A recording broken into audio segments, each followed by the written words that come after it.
What are you whining about? Okay.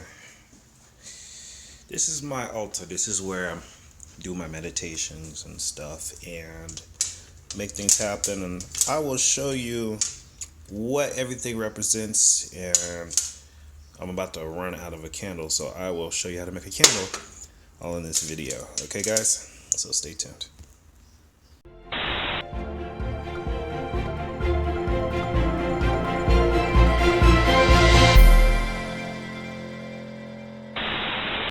Looking a little holed out today. It's cold. It's real cold today, so it's gonna look kind of like a day in the life of Montre. But I gotta go to the store, so I'm just gonna take you guys with me and get a few items. So I'll show you how I do this thing real quick.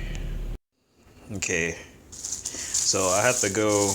Luckily for me, I live in a gentrified Black Latino community, so we still have stores like Rio Grande.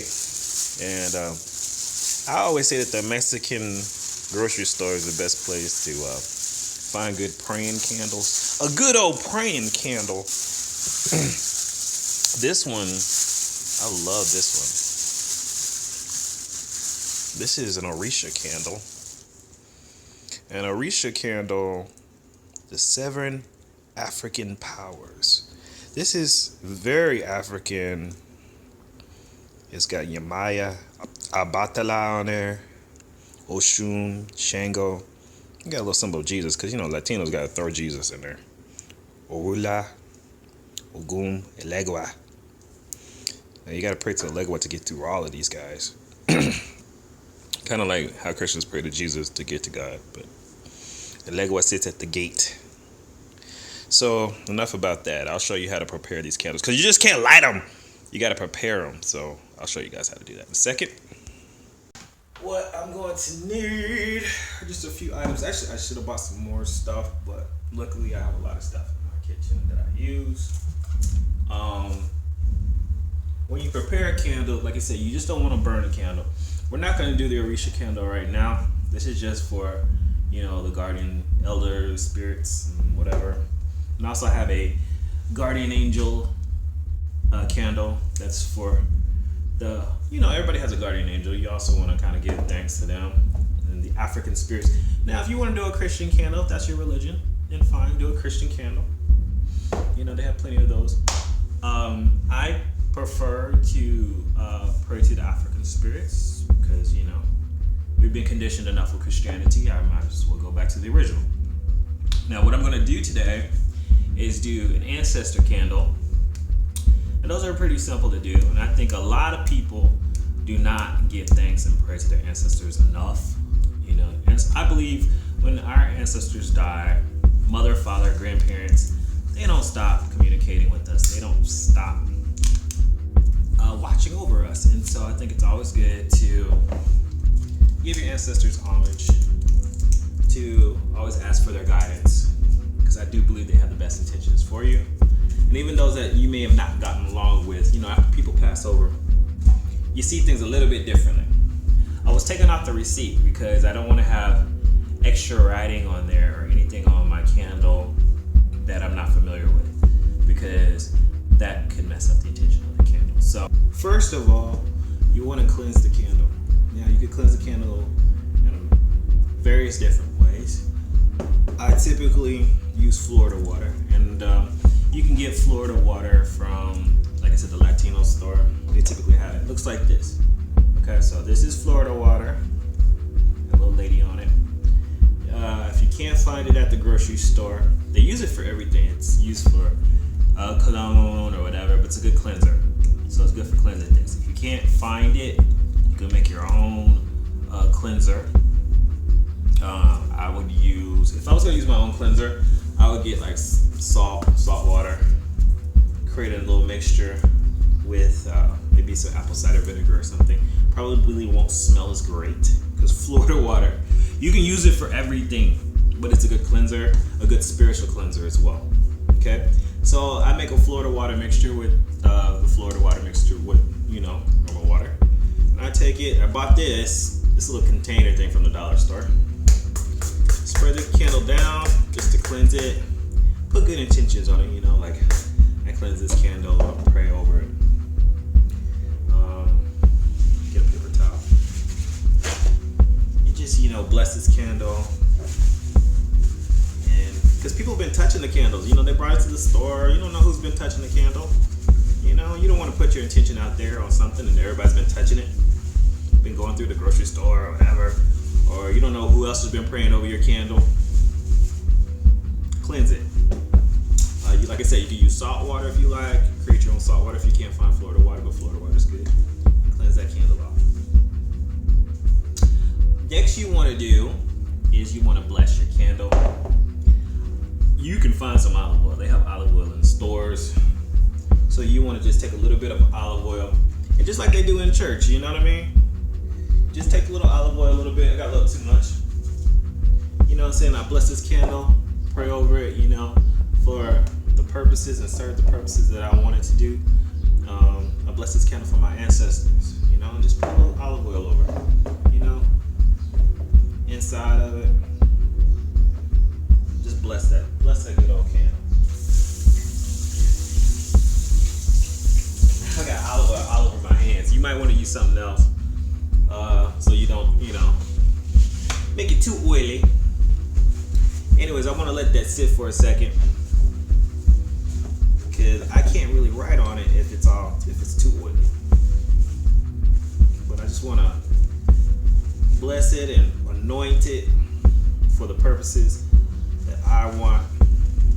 Bless it and anoint it for my ancestors.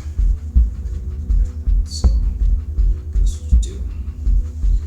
Just bless it and anoint it for the intentions and purposes. And just make sure you clean up as you go along.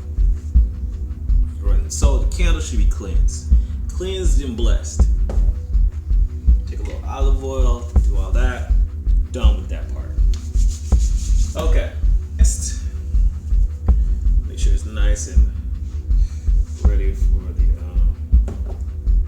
You want to take a nice Sharpie, and you want to put your intention for it.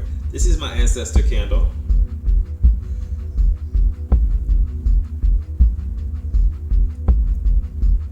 This is to invoke my ancestors. I wrote that on there. I don't know if it's real sloppy, but And I typically write the name of my ancestors on there. So up to 5 generations. My father, my grandfather, my great-grandfather, my great-great-grandfather, my great-great-great-grandfather. I write all their names on there. So I'm going to say Arlie, Lawrence, Yura, Nathaniel, John. As you can tell, people back then had really basic names, really different names. Arlie, Lawrence, Yura, and Nathaniel, John. Ancestor candle. I pray that you guys watch over me. Thank you for your wisdom.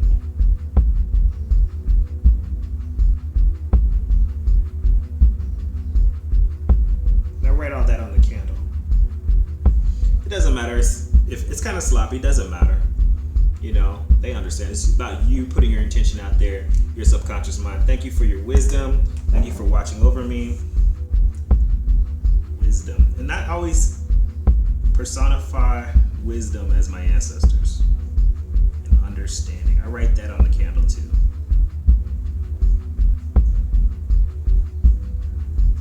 It doesn't have to be in a straight line. As long as it's on the candle. And this is really for your subconscious mind to reconnect with the past and the ancestors. I'm rubbing this olive oil all into my skin because it's good for your skin too. And so basically that's your ancestor. You write the names of your ancestors. If you don't know the names of your ancestors, if you don't have a close relationship with your family, like for women, I suggest you write the maternal line. For the men, the paternal line. If you don't know everybody's name, write those that you do know. It doesn't have to be everybody, because once people go and they pass over and they connect with the greater source, they know everybody. So If all you know is your great auntie who died, write her name on there. If all you know is your uncle who died, write his name on there, or your grandmother, or whoever else has passed on. Everybody knows somebody who's died. If you're adopted, write their names on there. If there was a family that took care of you, somebody who raised you, and they passed away, put their name on there. Those are all the people that are watching over you and guiding you.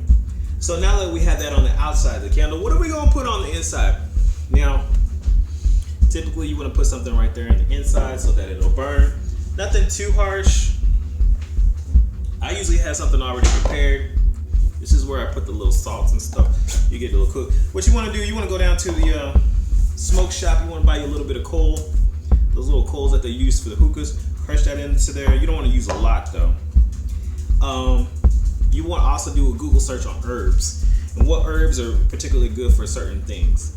I usually take some bay leaves and I crush those up. Those are good for wishing. Also, what do I have in here? This is something you can find at the grocery store. Basil, okay?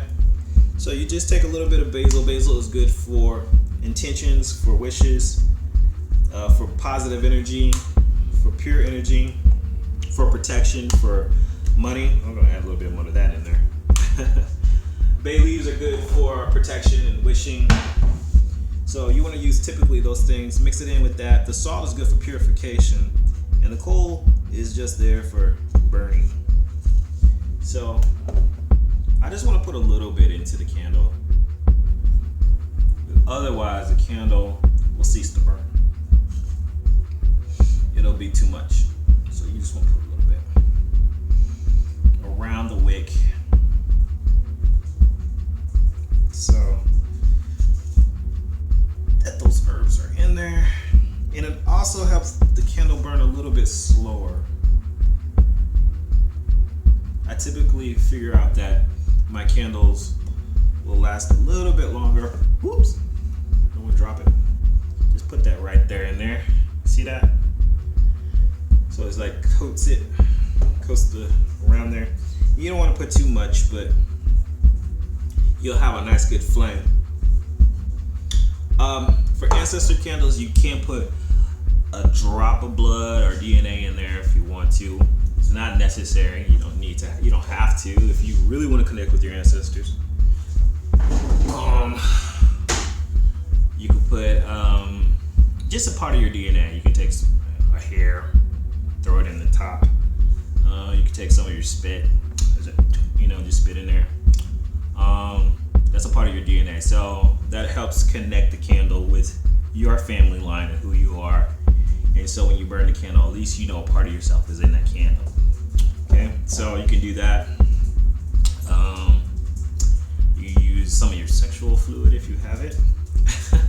Anything that's DNA related, really. So you can put just a little bit right there. Just a little bit. You don't want to flood it, otherwise it won't burn. So that's how you create an ancestor candle, and this is what you're going to put on your altar when you meditate and you pray. It'll burn for about 3 to 4 days, depending how you make the candle. So it's good to have that as along with your guardian angel candle and your divinity candle, Orishas or whoever you pray to.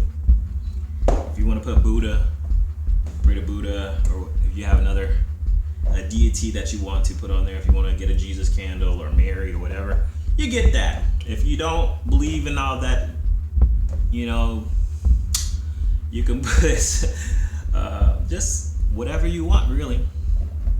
Whatever gives you hope, whoever gives you hope, whoever inspires you. If it's yourself, then put your higher self up there, or whatever, however you personify that. Because really that's what deities are, is how we personify the energies and the forces out there. So if you want to make a love candle, just say the spirit of love, put that. I encourage you. With rituals, basically why I do rituals is because it keeps your subconscious mind working on something even when you're consciously not working on it. So as long as I do this, my subconscious knows what's going on. People have been doing rituals forever. Every religion has a ritual, and it tells your subconscious a certain something. You have Christians have their rituals, Buddhists have their rituals. These are just ways of connecting with the higher consciousness and letting it know that this is what I'm praying for, this is what I'm hoping for, this is what I'm wishing for. Go forward and do this for me even when I'm consciously not thinking about it. And so when you create your ritual candles and you put them in a certain place that you designated for meditation or ritual work, then you know that even on a spiritual level, things are happening even when you're not consciously aware of it. So that's the whole point of that for me. It helps me kind of stay in a state of mind that even when I'm not focused on things are still working on my behalf. So that's just a part of how I do things, and I'll show you how to put it on the altar and what other things are on my altar, but in my next video. So I will talk to you guys later. Tell me what you think about the Ancestor candle, because if you don't do it, then who will? Talk to you guys later. Make something happen. Peace out.